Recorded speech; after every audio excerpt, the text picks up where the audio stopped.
the animal that pretended nothing happened. The dog knew the kitchen was forbidden. He moved slowly across the cold floor, paws barely making a sound, nose stretched toward the smell of roasted chicken cooling on the counter. His eyes flicked toward the doorway. Empty. One more step. Then another. His teeth had just closed around a piece of chicken when a voice came from behind him. Hey. He froze. Not gradually.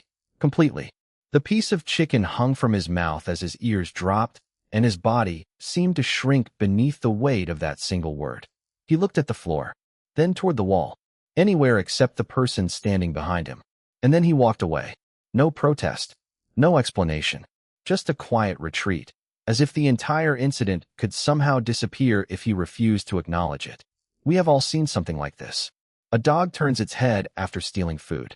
A cat tumbles spectacularly from a table, lands badly, pauses for one stunned second, then casually walks away as though the laws of physics had simply failed to apply. But that laughter hides a much stranger question. What actually happened inside that animal? Did the dog feel embarrassed? Did the cat realize it had looked ridiculous?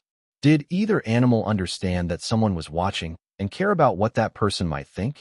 Or are we doing something humans have always done, projecting our own emotions onto creatures whose minds we cannot directly enter? The difference matters.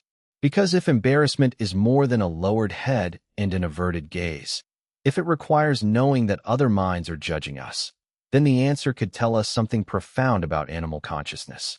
Maybe that dog was ashamed. Maybe it was simply afraid of the reaction that would come next. And maybe those possibilities are separated by a deeper mystery than we realize. For centuries, humans have looked into animal eyes and wondered what was looking back. And that tiny moment may contain a secret about the animal mind. Tonight, that question begins with something deceptively ordinary: a stolen piece of chicken, averted eyes, and an animal that seemed determined to pretend nothing had happened. The guilty look might be lying to us. The dog's face can look like a confession. Head lowered, ears pinned back, eyes sliding toward the floor, body suddenly smaller than it was a moment before. To us, the meaning seems obvious. You did it. You know you did it. And now you're ashamed. But there is a problem with that interpretation. Imagine the dog has knocked over a trash can while its owner was away. The dog has no idea anyone is upset. It simply wanders around the kitchen, sniffing the floor, completely unconcerned. Then the owner walks through the door. The dog sees the posture first, then the expression, then the voice. What happened here? Suddenly, the dog changes. Its ears flatten. Its head drops. It backs away. Nothing about the trash has changed. The only thing that changed was the human. And that distinction is enormous. What we see is, you know you did something wrong. What might actually be happening is, I know you are upset. The dog may not be replaying the crime in its mind. It may simply be reading the emotional weather of the person standing in front of it. And animals can be remarkably good at that. They notice our voices, movements, faces, and tension. They learn which sounds predict comfort and which ones predict trouble. A lowered head may be less a confession than a response to a threat. That does not mean the dog feels nothing. It may feel fear. It may feel uncertainty. It may even understand that its behavior has triggered a negative reaction.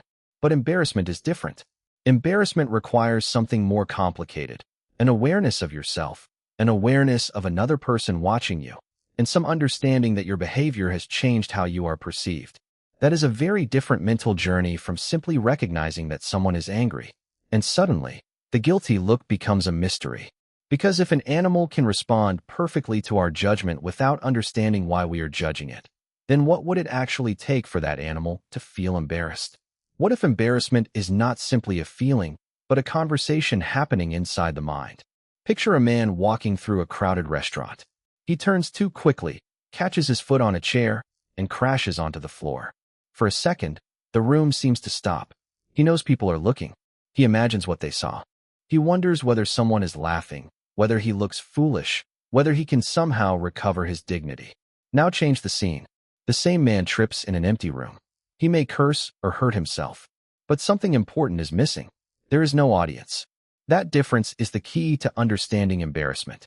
Embarrassment is not fear. It is not pain, and it is not necessarily regret. It involves an awareness of yourself through the imagined eyes of someone else. You know that you are being watched. You understand that something about your behavior has violated an expectation. You recognize that other people noticed. And, most importantly, you care about what that means for the way they see you. That requires several pieces of mental machinery working together. First, there has to be some awareness of yourself, not merely as a body moving through the world, but as an individual whose actions can be evaluated. Then there must be awareness of others, including the possibility that those other minds are paying attention. There must also be some understanding of social rules. Then comes reputation. We don't just experience embarrassment because something happened. We experience it because we understand that what happened may change how other people think about us. And that is where the mystery becomes enormous. Could an animal possess some of these abilities? Could it understand that another creature is watching? Could it recognize that its behavior has violated a social expectation? Could it care about how that behavior changes its place in the group? We know many animals live inside social worlds. But knowing that an animal understands the world around it is not the same as knowing that it understands itself within that world. And somewhere between those two abilities may lie the strange emotion we call embarrassment. The question is no longer whether an animal can look ashamed. The question is whether there is someone inside that expression who knows why. The first strange clue. Animals care who is watching. The first strange clue is not found in an animal's face. It is found in what the animal does when someone else is watching. A monkey reaching for food may suddenly hesitate when a dominant member of the group approaches. A bird can change its behavior when another bird is nearby. A dog may behave confidently with its owner but become cautious around a stranger.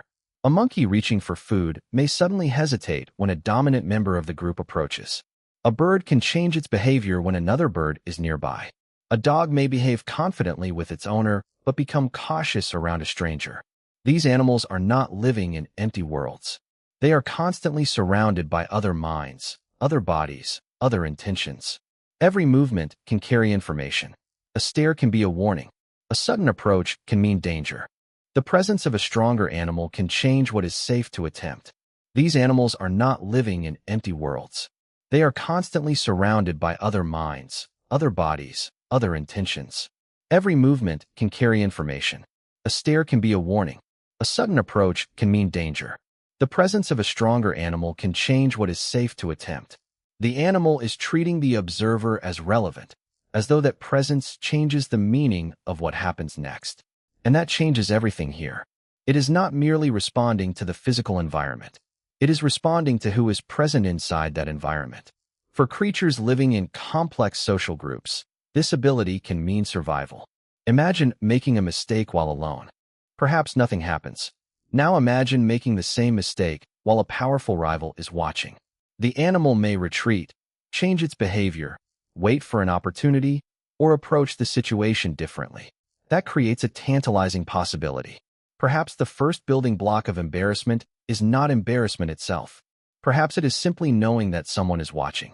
Because once an animal can recognize that another individual is paying attention, another question becomes possible. Does it understand what that observer might think? That is a much harder problem. Knowing that eyes are on you is one thing. Knowing what exists behind those eyes is another. And if animals can cross that second invisible boundary, then the awkward behavior we laughed at earlier may deserve a very different look. The social world animals actually live in. To understand why being watched might matter so much, we have to leave the kitchen behind. For many animals, life is not simply a search for food, shelter, and safety. It is a negotiation. Every day, an animal may decide whom to trust, whom to avoid, when to challenge, when to retreat, and who might help when danger arrives. It lives among individuals it knows, remembers, and watches. Alliances can form. Rivalries can deepen. A powerful animal can become a threat, while another can become an ally. An animal that remembers who shared food may behave differently toward that individual later. One that has been challenged may remember the challenger. A parent may recognize danger approaching its young. There are consequences to getting those decisions wrong. When a person makes a mistake in front of others, the fear is rarely about the mistake itself. The deeper fear is what the mistake might change. Will they trust me? Will they respect me? Will they remember this tomorrow? Will I still belong? For humans, embarrassment can sound like a voice inside the mind saying, "What will everyone think of me?" But for an animal, social pressure may take a different form. How will this affect my place in the group? The words are different. The underlying problem may not be. Both involve monitoring yourself inside a world populated by other individuals. That does not prove animals feel embarrassment. A creature can respond intelligently to social consequences without experiencing the private emotional storm humans call humiliation. But it introduces something more interesting. Reputation. Because reputation means that the past can follow you. If an animal remembers who betrayed it, who protected it, who challenged it, or who cooperated with it, then its behavior today may be shaped by what happened yesterday. Suddenly, the animal mind becomes less like a collection of instincts and more like a social memory. The group remembers more than an individual moment.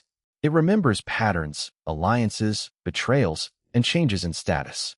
An animal living there must somehow carefully navigate that invisible history. If an animal can care about what others have learned about it, could it also care about what others think of it? And if the answer is yes, we may be getting dangerously close to the hidden territory of embarrassment. Can animals have a reputation? In a world without newspapers, social media, or spoken rumors, reputation should be impossible. And yet, animals may carry something remarkably similar. A chimpanzee can remember who has helped it. A crow can recognize individuals it has encountered before. Wolves, elephants, dolphins, and other highly social animals live among familiar companions whose behavior is not forgotten the moment it happens. One encounter can change another. A partner who cooperates may become valuable. A rival who repeatedly attacks may become someone to avoid. An individual who steals, cheats, or breaks a social expectation may gradually acquire a different place in the group.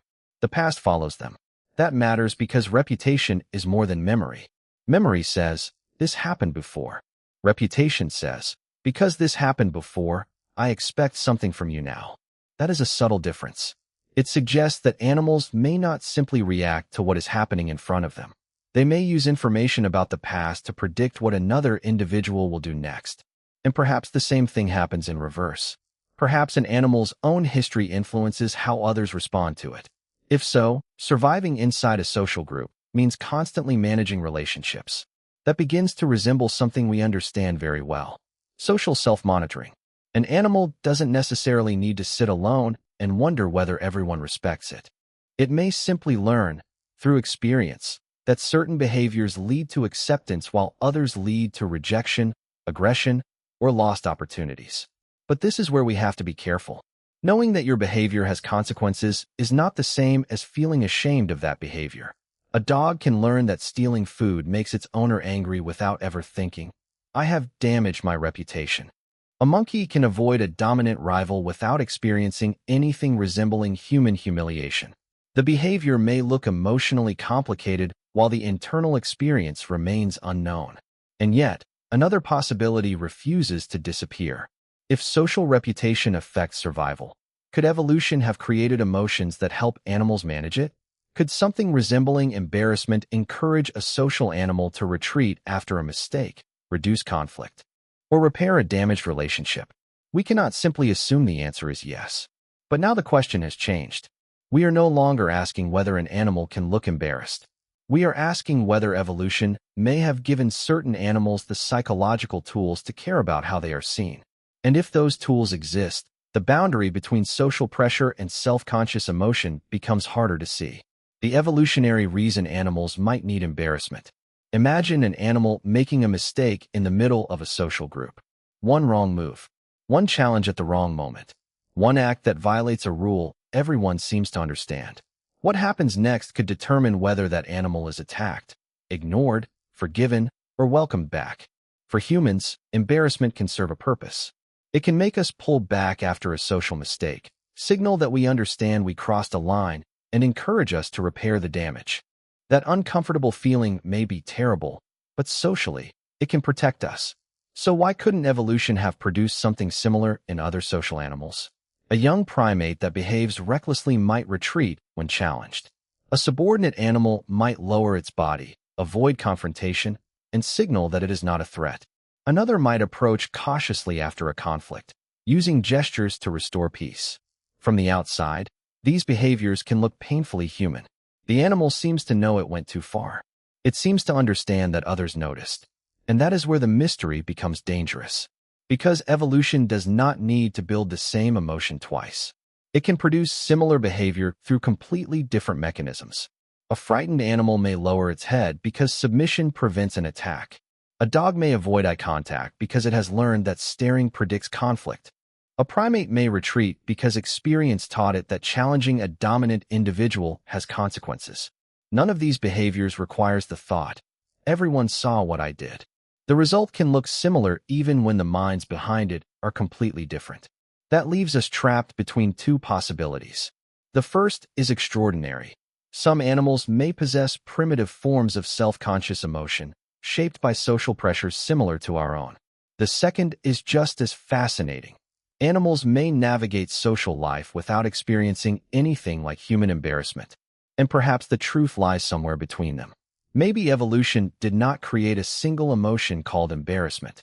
Maybe it created pieces of something larger: awareness, caution, submission, memory, social sensitivity, and different species assembled those pieces in different ways. But before we can know, there is one question we have to confront. What happens when an animal doesn't just react to others, but recognizes itself? The mirror test changes everything. Then came the mirror. A simple piece of glass became one of the strangest windows humans had ever built into the animal mind. The idea seemed almost childishly simple. Place a mirror in front of an animal and watch what happens. If the animal treats the reflection like another creature, perhaps it does not understand what it is seeing. But if it eventually realizes that the image is itself, something remarkable may be happening. Researchers developed variations of the famous mirror self-recognition test, sometimes placing a subtle mark where the animal could only see it by looking at its reflection. The question was not whether the animal liked the mirror.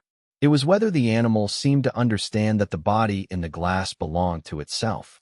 Some animals have produced intriguing results, including certain great apes, dolphins, elephants, and birds. Although the evidence and interpretation vary greatly between species, and that uncertainty matters, a mirror test is not a magic doorway into consciousness. An animal can fail because it does not care about visual reflections. Another species may rely more heavily on smell, sound, or touch to understand its identity. Passing the test, meanwhile, does not automatically mean an animal possesses a human-like inner world. But for our mystery, the idea is incredibly important, because embarrassment seems to require some concept of yourself. To feel embarrassed, you may need to recognize that the creature being watched is not merely an animal in the environment. It is you, your body, your behavior, your mistake, and perhaps the version of yourself that exists inside someone else's mind. That possibility makes self-recognition feel like a missing piece of the puzzle. But then an uncomfortable problem appears. What if an animal can recognize itself without feeling anything remotely like embarrassment? A dolphin might understand its reflection perfectly and still have no equivalent of human shame. An elephant might recognize its own body while experiencing social emotions that humans cannot even imagine. A bird might possess extraordinary self-awareness without ever thinking, "I looked ridiculous." The mirror can show us that an animal may possess a representation of itself. It cannot tell us what that representation feels like from the inside. And that distinction is enormous. Self-recognition may be one piece. Social awareness may be another. Memory may be another. Understanding the attention of others may be another. Perhaps embarrassment exists only when enough of those pieces come together. And if that is true, then the real mystery is no longer whether animals can recognize themselves. It is whether they can recognize themselves through the eyes of someone else. The animals that seem to know when they've been seen. The most unsettling clues appear when an animal seems to know that it has been seen. Imagine a bird discovering food in a quiet clearing. It approaches, takes a piece, and suddenly notices another bird watching from a nearby branch. The behavior changes. Perhaps it moves away. Perhaps it returns later when the observer is gone. That tiny change can look deliberate. But what does it mean? Animals living in groups constantly deal with audiences. A rival, mate, or dominant individual may be watching. Even a competitor can change the value of whatever an animal has found. Some animals appear capable of altering their behavior depending on who is present. A food source may be approached differently when competitors are nearby. A subordinate animal may wait for a dominant one to leave before acting. A creature may conceal an opportunity when another individual could interfere. From the outside, it can look like strategy, and strategy creates a dangerous question. Is the animal simply responding to danger? Or does it understand that another mind has witnessed what it is doing? Those possibilities may sound similar, but they are worlds apart. If an animal simply reacts to another creature's presence, instinct and learned experience might be enough. It may have learned that competitors steal food, so their presence changes its behavior. But if the animal is tracking what another individual has seen, knows, or might do next, something more complicated may be happening. Scientists sometimes describe this territory using ideas such as audience effects and social cognition. These concepts do not automatically prove that an animal possesses a human-like theory of mind. Knowing that someone is watching is not the same as understanding exactly what that individual believes. Still, the distinction becomes harder to ignore. The animal is behaving as though other individuals matter. Their attention matters. Their position matters. And perhaps, in some cases, what they know matters. If an animal can change its behavior because another individual has witnessed it, could that animal also understand how the observer might interpret its actions? If so, embarrassment may not be as uniquely human as we once believed. But there is one final barrier. We can watch the behavior. We can measure the reaction. What we cannot see is the thought behind it.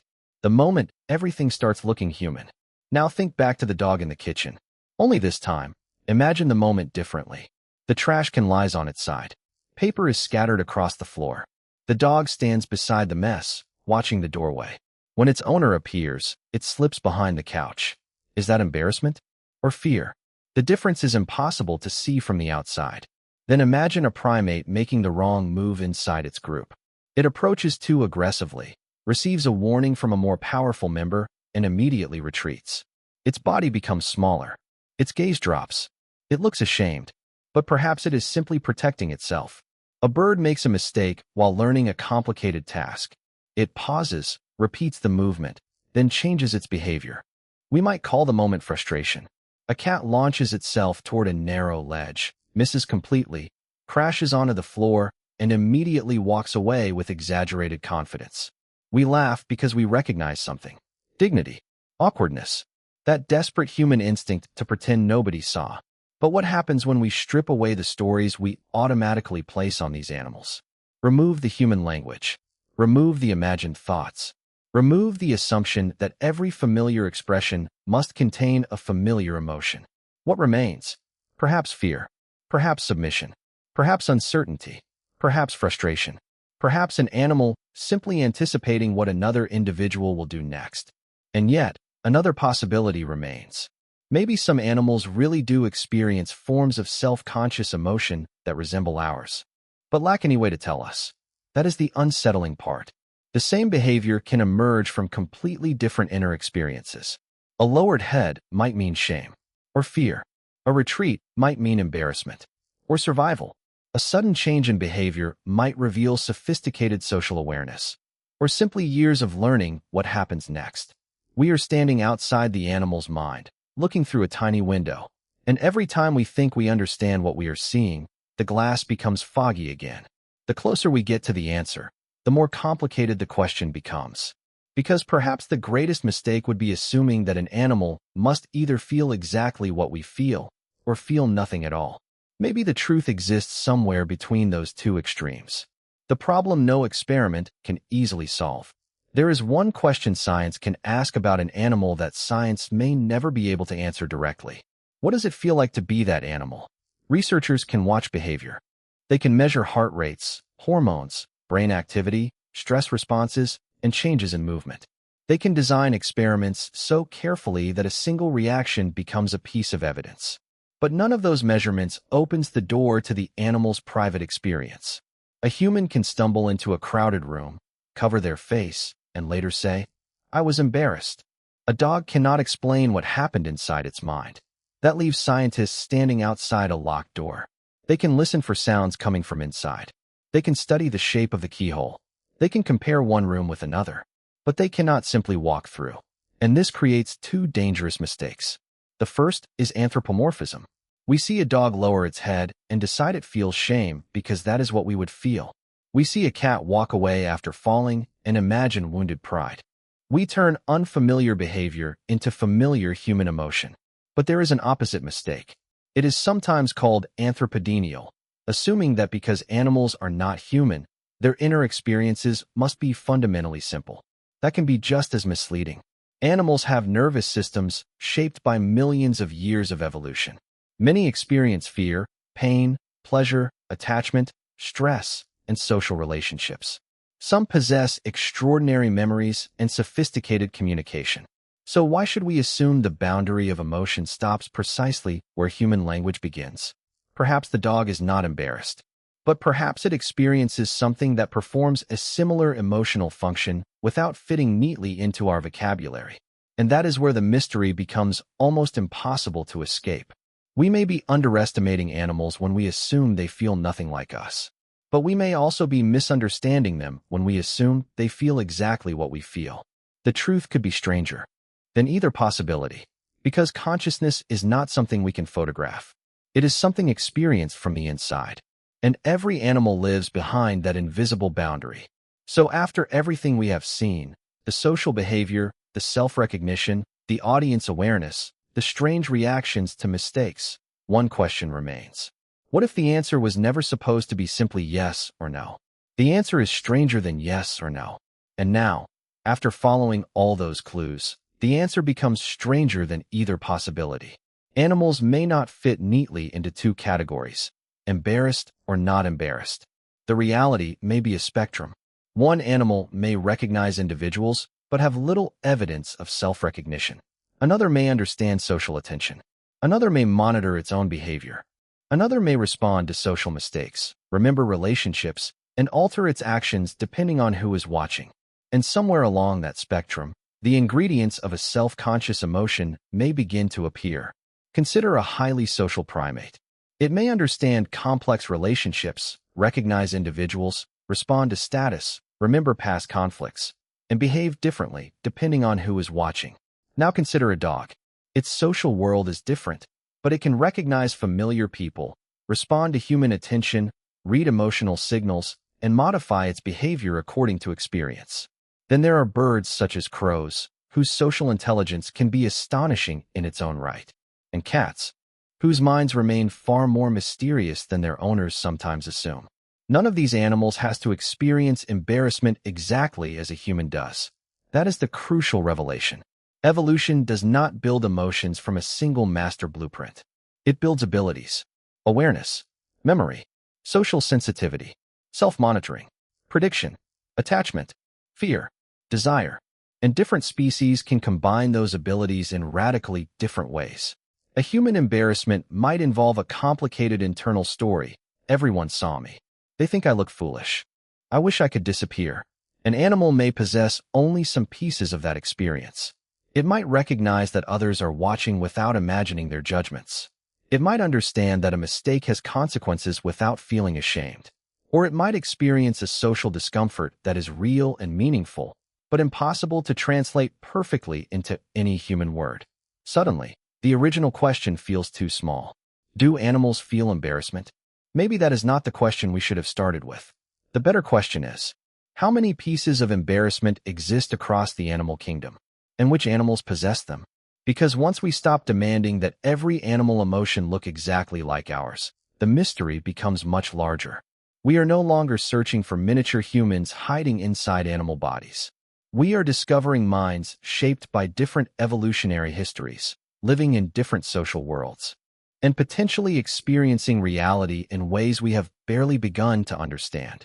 And that leaves us with one final possibility. Perhaps the most surprising thing about animal consciousness is not that some creatures might feel something like embarrassment. It is how much more there may be that we have never learned to recognize. Maybe the most embarrassing thing is what we assumed. Go back to the kitchen. The dog is still standing there, eyes turned away, pretending the stolen chicken never happened. But now we see something different. We cannot say with certainty that the dog is thinking, "Everyone saw that. I'm humiliated." Maybe it isn't. Maybe it is reading the tension in the room, anticipating its owner's reaction, and trying to avoid conflict. And then there is the cat. After its spectacular fall, it rises, shakes itself, and walks away as though nothing happened. We laughed because the scene looked human. But perhaps the animal wasn't embarrassed at all. Perhaps it was startled. Perhaps it was frustrated. Perhaps it simply learned that continuing to stare at the broken vase would accomplish nothing.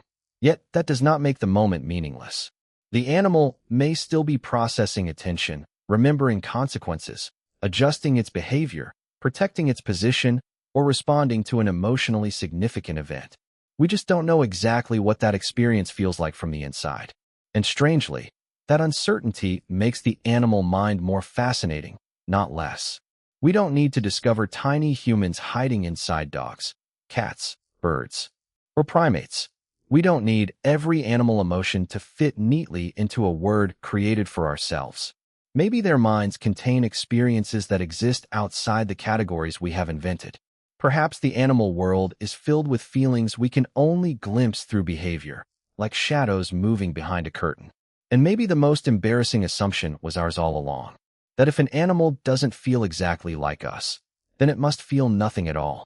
The question we should be asking next, the next time a dog lowers its head or a cat walks away after an awkward mistake, you might hesitate before calling it embarrassment. And that hesitation is important, because we don't know what happened inside that animal's mind. Maybe it felt something resembling shame. Maybe it felt fear, uncertainty, frustration, or simply recognized that someone was watching. We cannot translate its silence into certainty, but we should not make the opposite mistake either. We should not look into an animal's eyes and assume there is nothing happening behind them. Across millions of years, evolution has produced minds capable of memory, emotion, social relationships, problem-solving, communication, and forms of self-awareness we are only beginning to understand. Human consciousness is not the finish line of evolution. It is simply one point on an enormous landscape. And somewhere across that landscape, other creatures may experience the world in ways we have never imagined. Perhaps the animal watching us is not asking the same questions we ask. Perhaps it does not wonder whether it looks foolish. Perhaps its mind does not divide experience into the neat categories we use. But when it notices that someone is watching, pauses for a moment, and quietly turns away, there is still a mystery there. We may never know exactly what happened inside its mind. And perhaps that is what makes the question so beautiful. Maybe the real mystery isn't whether animals feel embarrassment like us. Maybe it is discovering how many different ways there are to have a mind.